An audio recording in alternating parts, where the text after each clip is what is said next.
زندگی ہوگا فیروزاں ہم نہیں ہوں گے، چراغ زندگی ہوگا فیروزاں ہم نہیں ہوں گے، چمن میں آئے گی فصل بہارا ہم نہیں ہوں گے۔ جوانوں اب تمہارے ہاتھ میں تقدیر عالم ہے، جوانوں اب تمہارے ہاتھ میں تقدیر عالم ہے، تم ہی ہوگے فروغ بزم امکان ہم نہیں ہوں گے۔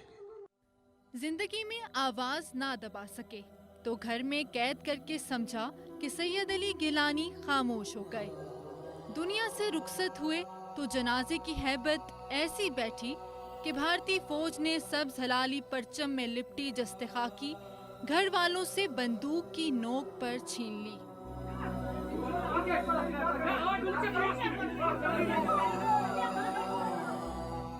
مقبوضہ کشمیر میں بھارتی تسلط کے سامنے اہنی چٹان، سید علی گیلانی بھارتی نظر بندی میں ہی دنیا سے چلے گئے۔ بھارتی ظلم و بربریت کے سامنے مسلسل آخری سانس تک مودی سرکار کے غلیظ ہتھ کنڈوں کے سامنے سر نہ جھکایا۔ ہم ان کو یہ بتا دینا چاہتے ہیں کہ آپ کا یہ فوجی قبضہ اب انشاءاللہ اس فوجی قبضے کو ختم کریں گے۔ انشاءاللہ یہ فوجی قبضہ ہمیشہ نہیں رہے گا، ہم اس کو کبھی قبول نہیں کرتے ہیں۔ یہ فوجی قبضہ ہے، جبری قبضہ ہے، بندوق کی بنیاد پر آپ لوگ جموں کشمیر کے 1,30,00,000 لوگوں کے سینوں پر موم ڈل رہے ہو، اور ہم اس کے خلاف لڑتے رہیں گے۔ زندگی کے آخری لمحات تک ہم انشاءاللہ لڑتے رہیں گے۔ دنیا کی سب سے بڑی جمہوریت کے دعوے دار بھارت نے شہدائے قبرستان میں تدفین کی آخری خواہش کا بھی احترام نہ کیا۔ کہیں دن کی روشنی میں کشمیریوں کا سمندر سڑکوں پر امٹ نہ آئے۔ رات کی تاریکی میں بندوق کی نوک پر سخت محاصرے میں حیدر پورہ میں سپرد خاک کر دیا۔ خوفزدہ بھارت نے سید علی گیلانی کے اہل خانہ کے خلاف جھوٹا مقدمہ درج کر کے یہ ثابت کر دیا کہ مودی حکومت اتنی خوفزدہ تھی کہ کشمیریوں کے غصے سے ڈر کے پوری وادی کو جیل بنا دیا۔ سید علی شاہ گیلانی کا پاکستان پریم کسی سے چھپا نہیں تھا۔ جب موقع ملا شاہ گیلانی نے بھارت کے خلاف بولنے میں کوئی کسر نہیں چھوڑی۔ 40 سال کے عرصے میں 40,000 مسلم کچھ فسادات ہوئے ہیں ہندوستان میں، جہاں لاکھوں مسلمانوں کو بے رحمی کے ساتھ قتل کر دیا گیا۔ پولیس نے اس پورے معاملے میں شاہ گیلانی کے پریوار پر FIR درج کر دی ہے، ساتھ ہی پریوار کے ساتھ جنازے میں شامل کچھ اور لوگوں پر کیس درج کیا گیا ہے۔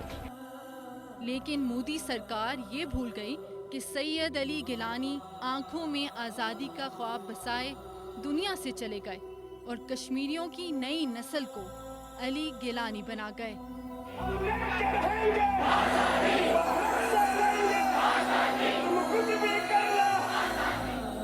سبز ہلالی پرچم میں لپٹے سید علی گیلانی کا لاشا پکار پکار کر کہہ رہا تھا کہ ہم پاکستانی ہیں اور پاکستان ہمارا ہے۔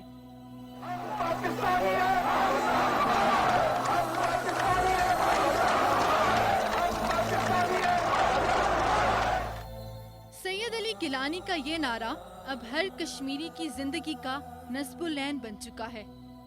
جدوجہد آزادی کشمیر کے شب و روز مقبوضہ آبادی کی فضاؤں میں دہائیوں تک گرجتی سید علی گیلانی کی آواز تو خاموش ہو گئی، لیکن بھارتی بربریت کے خلاف مزاحمت پہ ڈٹ جانے والے کشمیریوں کی جدوجہد آزادی میں ایک نئی روح پھونک گئے، اور ان کا یہ نعرہ ہم پاکستانی ہیں اور پاکستان ہمارا ہے تا قیامت زندہ و جاوید رہے گا۔ مودی حکومت کی بکلاہٹ نے ظاہر کر دیا کہ بھارت کا یہ دعویٰ مکمل طور پر غلط ہے کہ کشمیر بھارت کا حصہ ہے۔ ایسا ہوتا تو سید علی گیلانی کی میت کے ساتھ ناروا سلوک نہ کیا جاتا، ان کے خاندان والوں کے خلاف FIR درج نہ کی جاتی، کشمیر میں کرفیو نافذ نہ کرنا پڑتا۔ بھارت کے پاس ریاست جموں کشمیر پر اپنا فوجی اور آمرانہ تسلط برقرار رکھنے کے لیے ظلم و ستم کی جو داستان رقم کر رہا ہے، اس کے نتیجے میں پوری مقبوضہ آبادی سید علی گیلانی کے نعرے ہم پاکستانی ہیں اور پاکستان ہمارا سے گونج رہی ہے۔ دل جان جان گیلانی صاحب کا کیا پیغام